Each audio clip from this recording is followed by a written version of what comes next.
এই তরিকাটা আমাদের দেশে অনেক এরকম ইসলামের আমলগুলোকে সঠিক রূপে না রেখে কিছু বাড়ানো কমানো হয়ে গেছে। আমল বাড়ানো কমানোর অধিকার আমার আপনার আছে। আল্লাহ তাআলা এবং তাঁর রাসূল সাল্লাল্লাহু আলাইহি ওয়াসাল্লাম যেভাবে আমাদেরকে আমল শিখিয়েছেন সেই তরিকে আমল করতে হবে। এখান থেকে আপনি আসেন, এই দোয়ার আমাদের দেশে একটা ফরম্যাট হয়ে গেছে, একটা তরিকা হয়ে গেছে। নামাজের পরে ইমাম সাহেব আল্লাহুম্মা আমিন কইতে হবে 1 মিনিট সবাইকে নিয়ে। এটা আমাদের দেশে মুখস্থ হয়ে গেছে না?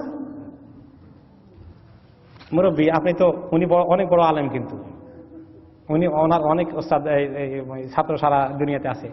মানে মুরব্বীর বাড়ি হাতিয়া, নোয়াখালীর। উনি অনেক বড় আলেম মাশাআল্লাহ। রাসূলুল্লাহ সাল্লাল্লাহু আলাইহি ওয়াসাল্লাম নামাজ পড়তেন মদিনা তৈয়বাতে, মসজিদে নববীতে ইমামতি করতেন। নামাজ সালাম ফিরে আল্লাহুম্মা আমিন এইভাবে সবাইকে নিয়ে কতক্ষণ বলতেন? কোন হাদিসে পাইছেন? পাননি। আমাদের দেশে এটা আসলো কেমনি? তিনি নিজে অনেক দোয়া করেছেন, বুখারী মুসলিম সকল হাদিসে আছে যে তিনি নামাজের পরে অনেক দোয়া করতেন। আল্লাহু আকবার সালাম ফিরানোর পরে বলতেন, আস্তাগফিরুল্লাহ 3 বার বলতেন, 7 বার একটু লম্বা করতেন, লা ইলাহা ইল্লাল্লাহু ওয়াহদাহু লা শারীকা লাহু এগুলো 10 বার পড়তেন। শেষে বলতেন আল্লাহুম্মা লা মানিআ লিমা আতাইতা ওয়া লা মুতিআ লিমা মানাতা। 3 তাসবিহ পড়তেন।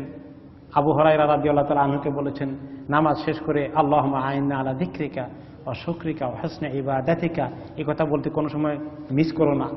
এরকম অনেক দোয়া তিনি করেছেন, তিনি করতেন এবং সাহাবারাও নিজেরা করতেন। যার যার মতো তিনি করতেন। কেউ 1 মিনিট, কেউ 3 মিনিট, কেউ 5 মিনিট, কেউ 10 মিনিট, যার যতক্ষণ খুশি দোয়া করতেন।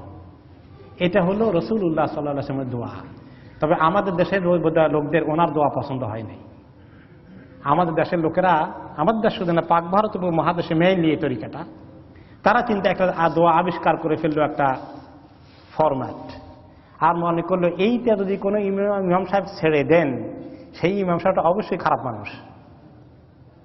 যদি কোনো ইমাম সাহেব কোনোদিন আমাদের দেশে বলে যে আজকে আমার দোয়া করার সময় নাই, আমার এখন টয়লেটে যাওয়া লাগবে, তারে ছাড়বে নাকি?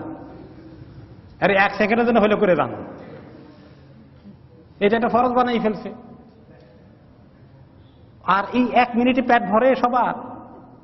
আমার কত দোয়া দরকার আছে, আপনার কোন দোয়া দরকার আছে, সব তো কমন না।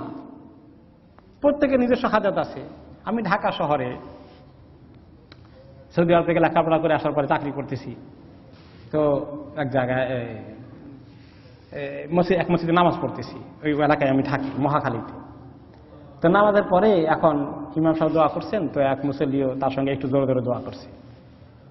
এখন আরেক মুসল্লির দোয়ার পরে খেপে গেছে, তোমার এত দোয়া তুমি নিজে নিজে করতেছো, ইমাম সাহেবের সঙ্গে দোয়া করে, তোমার দোয়ার কারণে আমি কোনো মনোযোগই দিতে পারি নাই। আর ইমাম সাহেব দোয়া করছে, আবার তোমার দোয়া করা দরকার কি? তো উনি বলেন, এই বেটা, আমার যে কি সমস্যা আছে ইমাম সাহেব জানেন নাকি? ওটা আমি কি বিপদে আছি সেটা আমি আল্লাহর কাছে বলবো না? কথাটা ঠিক না। আপনি কোন বিপদে আছেন সেটা তো আপনি আল্লাহর কাছে, সে আপনার তরিকা বলবেন, আমি তো আমার তরিকা নিয়ে আল্লাহর কাছে বলবো। এই জন্য রাসূলুল্লাহ সাল্লাল্লাহু আলাইহি ওয়াসাল্লাম প্রত্যেকেই ব্যক্তিগতভাবে দোয়া করার জন্য ছেড়ে দিয়েছেন। এই জন্য 5 ওয়াক্ত নামাজের পরে সালাম ফিরাইয়া তিনি সবাইকে হাত উঠাও, সবাই আমি আল্লাহুম্মা আমিন করবো, এরকম তিনি করেন নাই। সবাইকে তিনি আমল শিখিয়ে দিয়েছেন, প্রত্যেকে নিজের মতো করে 1 মিনিট, 5 মিনিট, 10 মিনিট, 15 মিনিট আমল করো।